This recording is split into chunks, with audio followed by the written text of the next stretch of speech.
Avec le rasoir, le poil est coupé dans sa partie médiane, celle qui est la plus large et la plus foncée. Pendant la repousse, c'est cette partie qui ressort, d'où cette sensation d'un poil plus piquant et plus noir. Avec une épilation à la cire, la racine est arrachée. Résultat, la repousse, c'est la tige du poil qui apparaît en premier, c'est-à-dire sa partie la plus claire et la plus fine, d'où l'impression de douceur. Mais cire au rasoir, les poils repoussent toujours, n'est-ce pas Laura?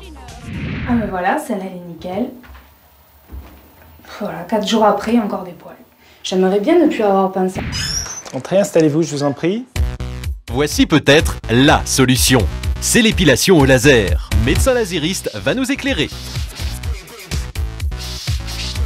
Mais attention, tout le monde ne peut pas se faire épiler par laser. Il faut d'abord diagnostiquer la couleur du poil et de la peau de la patiente.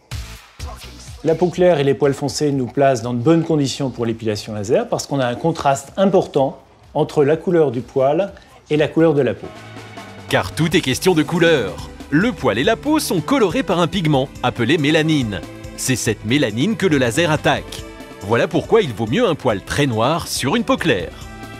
Si on n'a pas assez de contraste entre les deux, qu'il y a beaucoup de mélanine dans la peau et beaucoup de mélanine dans le poil, on va chauffer les deux et on risquera de brûler les deux. Impossible donc de se faire épiler au laser sur une peau bronzée sans être brûlée, car si peau et poils sont foncés, le laser ne fera pas la différence. Quant aux patients aux poils blancs, roux ou blonds, oubliez cette technique, vous ne contenez pas assez de pigments colorés. Donc là, on rase bien court, le plus court possible. Un rasage précis donc, car sous l'effet du laser, un poil trop long pourrait brûler la peau.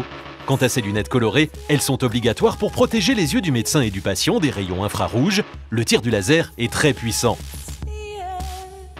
La puissance du tir est de 5000 watts, c'est-à-dire 50 fois une ampoule de 100 watts qui est suffisante pour éclairer la pièce. Et là, c'est 5000 watts par centimètre carré. 5000 watts au centimètre carré. Voilà. Se passe-t-il exactement au moment du tir? Quand la lumière du laser touche le poil, elle le brûle jusqu'à la racine. Une fois la racine brûlée, le poil est désintégré et tombe. La base du poil, elle, cicatrise et se bouche. Plus aucun poil ne pourra se reformer. Mais attention, 15 jours après la première séance, seulement 15 à 20% des poils visés sont expulsés. On a besoin de faire plusieurs séances de laser parce que tous les poils ne sont pas vivants en même temps. Un poil vivant, c'est en fait une racine qui fabrique une tige qui va sortir de la peau. Et dès que la tige est terminée, la racine disparaît. Donc on va, pour simplifier, dire qu'il y a une 20% de poils environ que l'on peut détruire à chaque séance qui correspondent aux poils vivants. Il faudra donc 5 à 8 séances espacées de 2 mois pour brûler au moins une fois tous les poils. Attention, seuls des médecins peuvent pratiquer l'épilation.